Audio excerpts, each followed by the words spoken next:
E nessa noite eu quero compartilhar com você, de uma maneira bem breve, uma palavra que o Espírito Santo colocou no meu coração durante essa semana e que eu coloquei por título, No Caminho. E eu separei aqui, o Espírito Santo ministrou esse trecho da palavra de Deus no meu coração essa semana, que fala justamente de um caminho, que fala justamente de um trajeto. E ele está registrado no Evangelho de Lucas, o capítulo 24, a partir do versículo 13, e nós vamos ler até o 34, porque fala de todo esse caminho que eu quero comentar com você nessa noite. Eu gostaria que você prestasse atenção aos detalhes, que você prestasse atenção a cada informação que esse trecho nos traz. Se tiver no telão, aí você vai poder acompanhar aí. Talvez não seja a mesma tradução que a minha, mas é a mesma coisa no sentido. Então vamos lá, versículo 13. Naquele mesmo dia, 2 dos seguidores de Jesus caminhavam para o povoado de Emaús, a 11 quilômetros de Jerusalém. No caminho, falavam a respeito de tudo o que havia acontecido. Enquanto conversavam e discutiam, o próprio Jesus se aproximou e começou a andar com eles. Os olhos deles, porém, estavam como que impedidos de reconhecê-lo. Jesus lhes perguntou: sobre o que vocês tanto debatem enquanto caminham? Eles pararam com o rosto entristecido. Então um deles, chamado Cleopas, respondeu: você deve ser a única pessoa em Jerusalém que não sabe das coisas que aconteceram lá nos últimos dias. Que coisas? Perguntou Jesus. As coisas que aconteceram com Jesus de Nazaré, responderam eles. Ele era um profeta de palavras e ações poderosas aos olhos de Deus e de todo o povo. Mas os principais sacerdotes e outros líderes religiosos o entregaram para que fosse condenado à morte e o crucificaram. Tínhamos esperança de que ele fosse aquele que resgataria Israel. Isso tudo aconteceu há 3 dias. Algumas mulheres do nosso grupo foram até seu túmulo hoje bem cedo e voltaram contando uma história surpreendente. Disseram que o corpo havia sumido e que viram anjos que lhes disseram que Jesus está vivo. Alguns homens do nosso grupo correram até lá para ver e, de fato, tudo estava como as mulheres disseram, mas não o viram. Então disse-lhes Jesus: como vocês são tolos, como custam a entender o que os profetas registram nas Escrituras? Não percebem que era necessário que o Cristo sofresse essas coisas antes de entrar em sua glória? Então Jesus os conduziu por todos os escritos de Moisés e dos profetas, explicando o que as Escrituras diziam a respeito dele. Aproximando-se de Emaús, o destino deles, Jesus fez como quem seguiria a viagem, mas eles insistiram: fique conosco esta noite, pois já é tarde. E Jesus foi para casa com eles. Quando estavam à mesa, ele tomou o pão e abençoou. Depois partiu e lhes deu. Então os olhos deles foram abertos e o reconheceram. Nesse momento ele desapareceu. Disseram um ao outro: não ardia o nosso coração quando ele falava conosco no caminho e nos explicava as Escrituras? E na mesma hora levantaram-se e voltaram para Jerusalém. Ali encontraram os 11 discípulos e os outros que estavam reunidos com eles, que lhes disseram: é verdade que o Senhor ressuscitou. Ele apareceu a Pedro. Aqui conta um relatório completo do que aconteceu com esses 2 homens que saíram de Jerusalém e foram a caminho da cidade de Emaús. Eles saíram de Jerusalém com um coração. Eles saíram de Jerusalém com um coração entristecido, lamentando, pensando e conversando sobre aquilo que havia acontecido há 3 dias. A crucificação de Jesus, a morte de Jesus. E a Bíblia relata que eles vinham com esse rosto entristecido, desfalecido, sem esperança, porque eles mesmos disseram: nós tínhamos a esperança de que ele seria aquele que redimiria Israel. Nós tínhamos essa esperança. E agora eles vêm cabisbaixos, tristes, comentando sobre esse assunto, sem esperança, mas no meio do caminho, algo extraordinário acontece. Algo maravilhoso acontece, algo que nunca antes nem nunca depois. Jesus, depois de morto, ressuscitou e aparece para eles no caminho.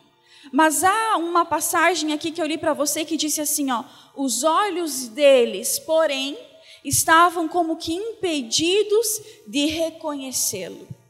Eles estavam andando ao caminho de Emaús. De repente, Jesus se achega a eles. A Bíblia fala que começa a caminhar com eles. Eles conversam juntos, mas havia algo que impedia eles de verem Jesus, de verem que Jesus estava ali com eles. Eles estavam falando de Jesus para Jesus, sem reconhecê-lo. E domingo passado, o pastor aqui, ele comentou um pouco a respeito de como o passado, ele pode ter poder sobre a nossa vida, se a gente permitir que ele tenha. Como ele pode afetar a nossa vida de maneira constante, se a gente permitir que isso aconteça. Aqui o passado desses 2 discípulos que a Bíblia fala, havia acontecido há apenas 3 dias. E era um passado como de tristeza, era um passado como de um fim. A cruz, e agora encerrou, acabou. Como um passado de desesperança, como nós cremos muito, muito, muito, mas agora fazem 3 dias que a nossa fé e a nossa esperança foram completamente abaladas. E eles estavam 3 dias, mas 3 dias já é passado. Eles estavam 3 dias depois desse acontecido, ainda pensando, ainda falando e ainda comentando sobre esse tema. E o que eu aprendo com isso? Que enquanto eu estiver focado no meu passado, eu serei impedida de ver o meu presente. Não importa há quanto tempo seja esse passado, 1 ano, alguns meses, alguns dias, enquanto os meus olhos estiverem focados no passado, como o pastor falou domingo passado, seja ele bom ou ruim, eu sou impedida de ver o meu presente. O presente desses discípulos era fantástico. Eles estavam andando com Jesus, vivo, ressurreto, nele havia toda a vitória, estava ali em Cristo. Mas eles estavam tão focados naquele acontecimento que eles não entenderam, que eles não conseguiram reconhecer Jesus. Eles não conseguiram ver Jesus que estava ali com eles. Se eu fico focado no meu passado, eu não consigo ver o meu presente. Eu não consigo enxergar as oportunidades que podem aparecer na minha vida. E você sabe que essa não foi a única vez que Jesus não foi reconhecido pelos seus discípulos.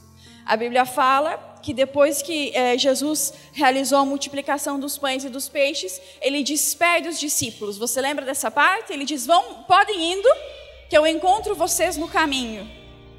Esse caminho era de mar, né? Eles entraram no barco, seguiram o rumo que Jesus havia dito, mas no meio desse caminho, algo grave acontece. Vem uma forte tempestade. E a Bíblia fala que era uma forte tempestade, que assolava o barco e que eles estavam com medo de perder a própria vida. E no meio de toda essa tempestade, fortes ondas e ventos batendo naquele barco que estavam os discípulos, eles, quando levantam os olhos, eles avistam algo. E o que é que eles veem? Vocês lembram qual foi a expressão que os discípulos usaram quando eles viram algo no meio da tempestade? Eles disseram, é um fantasma. É um fantasma. Estamos perdidos. Agora sim tudo acabou. Eles eram os discípulos. Mas ainda assim, no meio da dificuldade, no meio do desespero, eles viram aquele que era a solução, aquele que era a resposta, como sendo parte do problema. Eles não conseguem ver Jesus. E aqui eu tenho um segundo ensinamento, de que não é só o meu passado que pode me impedir de ver Jesus. O meu problema também pode me impedir de ver Jesus. Quando eu foco no meu problema, a Bíblia fala que Pedro diz, o Senhor me mandou ter contigo. Jesus disse, venha, pode descer. E Pedro anda e a Bíblia fala que ele começa a olhar para os ventos, para as ondas, e ele começa a afundar, quando ele tira os olhos de Jesus. O meu passado pode me impedir de ver Jesus. E o meu problema pode me impedir de ver Jesus, se eu focar no meu problema. Você sabia que nós vemos aquilo que nós focamos? Isso biologicamente falando e psicologicamente falando também. Nós não temos uma visão macro. Quando nós queremos ver, nós precisamos focar. Não é assim? Se você vir aqui, você vai ter uma visão não nítida de tudo. Você precisa escolher aquilo que você vai ver. Você precisa focar. E isso a psicologia também explica, a biologia também explica, de que nós só conseguimos ver aquilo que nós focamos. Você já viu ou já participou de algum teste, daqueles que eles passam um vídeo e te dão um desafio, do tipo, conte quantos patos vão passar nesse lago. Conte quantas maçãs vai cair dessa árvore. Você já participou de um teste como esse? Eu vou explicar. E aí você fica olhando para a tela, para o vídeo, prestando muita atenção no quê? No pato e na maçã. Porque é os dois que você precisa contar. E aí você fica lá, conta. Quando termina o teste, quantos você contou? E aí você fica na expectativa de acertar o número, porque você prestou muita atenção. Aí você diz, foram 10 patos e 5 maçãs. E a pessoa que está testando diz assim, tá certo a quantidade, mas você viu o gorila que passou na tela? Você já participou desse teste? Alguma vez? Na TV? Vale a pena, agora você já sabe o segredo, então não vai dar mais para você participar. Mas é surpreendente, você fica assim, não é possível. Eu não tirei os meus olhos da tela. Como é que eu posso não ter visto um gorila nessa tela? Porque nós só vemos o que nós focamos. Era uma tela de 30 centímetros. O campo de visão era baixo. Era pequeno, aliás. Mas quando você foca numa coisa, é só aquilo que você vai ver. Por mais que existam tantas outras possibilidades, por mais que exista algo muito maior daquilo que você está contando, se você não foca no certo, você só vai ver o errado. E nesse estudo aponta que pelo menos a metade dos testados não vem o gorila. Pelo menos a metade dos testados não vem o gorila. Nós sabemos aquilo que nós focamos. Por isso que quando você foca no seu passado, o mestre pode estar andando contigo. O rei dos reis, o senhor dos senhores pode andar contigo, mas se você estiver focado no seu passado, você não o verá. Da mesma forma, vocês podem estar vivendo numa grande tempestade, num grande problema. Se você estiver focado apenas no vento e nas ondas, Jesus pode aparecer para você, mas ainda assim você verá apenas um fantasma. Porque você está focado no problema. Você poderia ver aquele que é muito maior do que o problema, Jesus. O gorila também é muito maior que a maçã e que o pato. Mas o tamanho em nada muda o foco da nossa visão. Aonde nós temos colocado os nossos olhos. Você sabe que há um tempo atrás, o fato da igreja ser pintada de preto causava muita polêmica, né? Você pegou essa fase de que a igreja ser preta era uma polêmica gigantesca. Hoje já passou um pouco isso. Mas você já participou de uma reunião religiosa onde o lugar era mais claro, mas tinha várias figuras, desenhos, cores, banners? Já participou de uma reunião religiosa assim? Lá pelas tantas da mensagem, você já tinha esquadrinhado o desenho todo. O pastor, ou o ministro, enfim, quem estava lá na frente. Mas não precisava de muito para você virar aqui e olhar para o banner e esquadrinhar o banner inteiro. Você gravava a frase.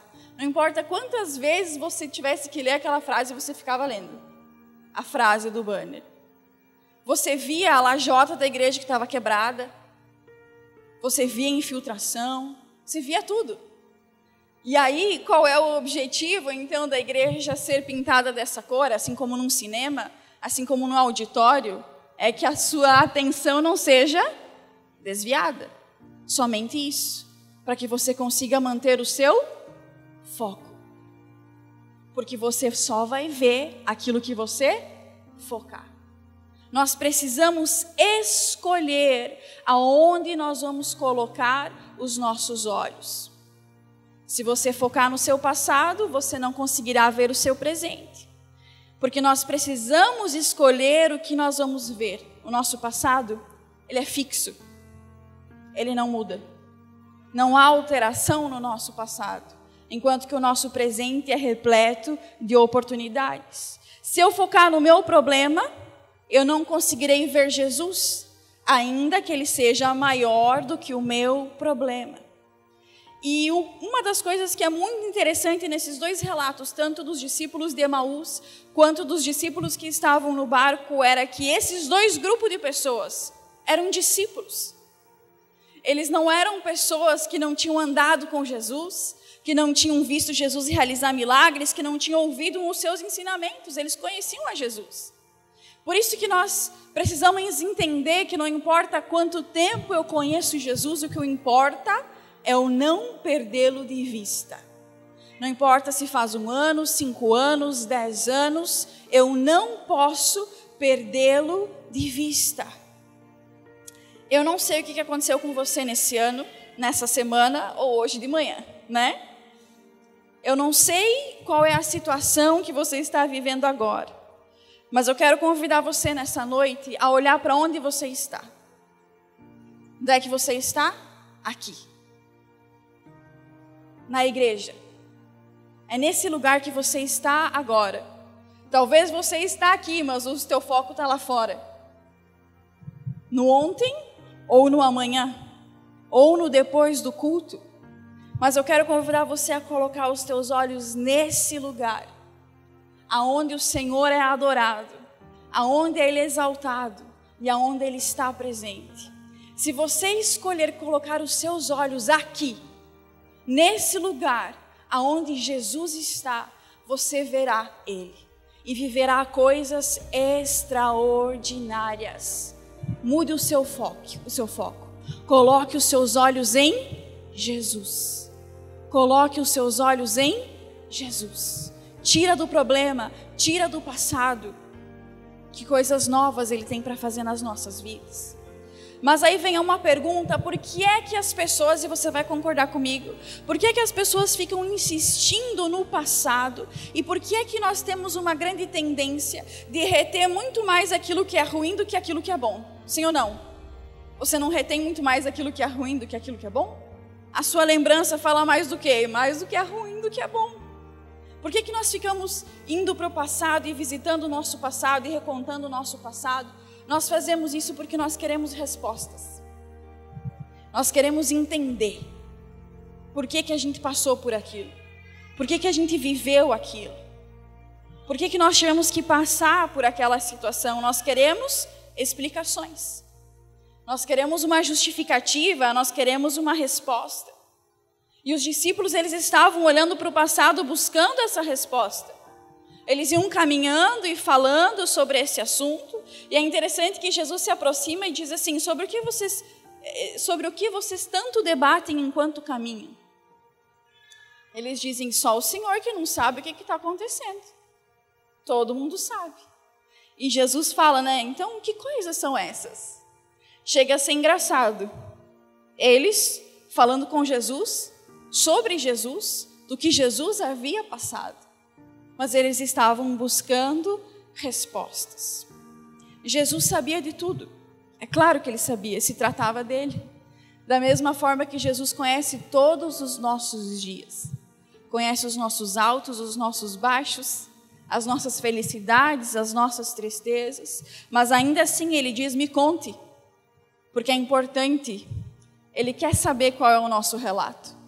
Ele quer saber qual é a nossa visão sobre aquilo que nós passamos, sobre aquilo que nós vivemos. A cruz, de fato, ela não era desejada por Jesus e nem pelos discípulos. Todos aqueles que amavam a Jesus não queriam que ele passasse pela cruz. O próprio Pedro disse: não, Senhor, isso não vai te suceder. E Jesus disse: para trás de mim, Satanás, vai acontecer. O próprio Jesus não queria passar pela cruz. Na oração do Getsêmani, ele diz: Pai, se possível, passa de mim esse cálice. Mas o que Jesus estava mostrando nessa conversa com esses discípulos é que a cruz era necessária. E nós estamos falando de um acontecido na vida desses discípulos. Eu não sei o que você passou. Eu não sei qual é o seu passado. Mas talvez fosse necessário. E o que Jesus estava falando para esses discípulos era... E ele explica, a Bíblia fala que ele vai para os profetas, para a Bíblia, para explicar para os discípulos o porquê que a cruz era necessária e Mas aí o que Jesus está querendo dizer, olha, a cruz é necessária, mas também é necessário que vocês avancem, prossigam, continuem adiante. Conforme vocês caminharem, conforme vocês prosseguirem para o futuro, mais vocês entenderão o que se passou. Mais você compreenderá a necessidade do meu ato na cruz do Calvário. Jesus estava como dizendo, desliga dessa religiosidade e caminhe, e adiante. E deixe o passado para trás, porque coisas novas o Senhor tem nas nossas vidas. Ele está com você. A única coisa que é necessária é que você veja. Só isso. Ele está com você, só é necessário que você veja. Eu não te dei o primeiro título desse primeiro tópico, que seria, se ficarmos olhando somente para o passado, seremos impedidos de ver o presente. Segundo o ensinamento que eu extraio desse trecho, Jesus não é religião. Quando Jesus aparece para os discípulos no caminho, ele estava mostrando que a cruz era necessária, mas não era o fim. A cruz era o começo. A cruz era um novo começo. Para muitos religiosos, a cruz ela é apenas um ato de piedade que deve ser lembrado. Esses discípulos estavam olhando assim para a cruz. Não, Jesus esteve entre nós, tudo bem. Ele era um profeta, homem de Deus, mas ele morreu na cruz e ali terminou. Encerrou o ciclo. Agora o que nós precisamos fazer é olhar para a cruz com piedade e lembrarmos dela todos os anos. Jesus não é isso. E por isso que imediatamente após ressuscitar, ele aparece aos discípulos, para dizer que a cruz não era o fim e que a cruz era um novo começo. Como Jesus está dizendo, esse ato, ele foi necessário. A cruz é necessária, mas eu não estou mais lá. Aqui é o símbolo da vitória, é o símbolo da conquista, mas agora eu estou aqui, na estrada, caminhando com vocês. Estou vivo. Saiam da religiosidade. Eu me lembro de algumas partes da minha infância, dessa parte de religiosidade, dessa parte religiosa. E eu lembro que toda vez que nós iríamos comemorar algo, entre aspas, era um luto total. Sexta-feira Santa, não podia nada, não podia comer nada, não podia falar alto, nada, não podia nada. E aí nós passávamos por aquele dia como os discípulos no caminho de Emaús. A gente passava aquele dia cabisbaixo, triste, caminhando com Jesus sem ver que ele estava vivo. É isso que a religião causa na nossa vida. Jesus vivo, mas nós vivemos como se ele estivesse ainda pregado na cruz. E eu lembro dessas passagens como assim, era um desânimo total. Tudo era um desânimo, tudo era um luto. Cada data religiosa era um peso, era algo triste de se viver. E eu me lembro de uma canção que tinha num filme que eu gostava muito e que dizia assim, Oh Happy Day. Você lembra dessa música? Oh Happy Day. Eu não sou cantor. When Jesus washed, when Jesus washed, when Jesus washed, when Jesus washed all my sins away. Você sabe o que quer dizer essa música? Dia feliz. E eu assistindo aquele filme, aquela tradução de dia feliz. Dia feliz, quando Jesus levou todos os meus pecados. E eu cantava, eu ouvia aquela canção e digo, gente, na minha religião não tem nada de dia feliz. É só peso, é só carga, é só não. vamos cumprir o ritual. Nada tinha de felicidade naquele dia. Se vivia aquele luto, se vivia aquela tristeza, e um dia depois voltava tudo como era antes. Nada mudava. Quando Jesus aparece para os discípulos a caminho de Emaús, que estão presos naquele acontecimento como religião, como fim, como momento histórico, Ele está dizendo: olhem para mim, eu estou caminhando com vocês. Eu fui à cruz, eu morri, eu venci, mas hoje eu estou vivo, estou caminhando com vocês. Eles disseram: ele era um grande profeta, ele foi um grande profeta, ele foi um grande homem de Deus, ele foi grandes coisas. E quando Jesus aparece para eles, ele quer dizer assim: eu não fui, eu sou. Eu não fui, eu sou. Eu estou aqui. Eu não estou lá. Eu não estou na religião, eu estou na sua vida. Eu não estou na cruz pregado, eu estou em você, na sua casa, no seu trabalho, no seu dia a dia. Eu não fui, eu sou. É isso que Jesus estava dizendo para os discípulos a caminho de Emaús. Parem de olhar para a religião e olhem para mim, que estou caminhando ao lado de vocês. Em 1 Coríntios, no capítulo 1, versículo 18, diz assim: a mensagem da cruz é loucura para os que se encaminham para a destruição, mas para nós que estamos sendo salvos, ela é poder de Deus. A cruz pode ser muitas coisas para muitas pessoas, mas para nós ela é o símbolo de que Jesus venceu e que está conosco todos os dias até a consumação dos séculos. Em Apocalipse, o capítulo 1, versículo 18, de Jesus diz assim: sou aquele que vive, estive morto, mas agora vivo para todo o sempre. E por isso não há motivo para nós andarmos como os discípulos a caminho de Emaús estavam andando, sem esperança, entristecidos, sem convicção, sem fé. Não há motivo. Não precisamos viver sem esperanças, porque Ele vive. O meu conselho para você nessa noite é: solte a religião, porque Ele quer se revelar a você. Solte o ritual, porque Ele quer andar com você hoje. Ao seu lado, Ele quer estar. Terceiro e último: Jesus é o Senhor do caminho. É interessante que eles andaram todo o percurso de Emaús, de Jerusalém até Emaús, andando com Jesus, conversando com Jesus. E Jesus, a Bíblia fala que Ele diz, como se despedia, dizendo: eu não vou parar aqui, eu vou prosseguir. Os discípulos: não, fique aqui, vamos comer juntos, ou fique aqui essa noite, já está muito tarde. E a Bíblia fala que quando eles se assentam para comer, Jesus, Ele parte o pão, Ele dá graças. E aí os discípulos veem que era Jesus. Aí os olhos deles são abertos, aí eles reconhecem que era Jesus. E o que eu preciso aprender com esse ensinamento é que Jesus não é somente o Jesus da mesa, Ele também é Jesus no caminho.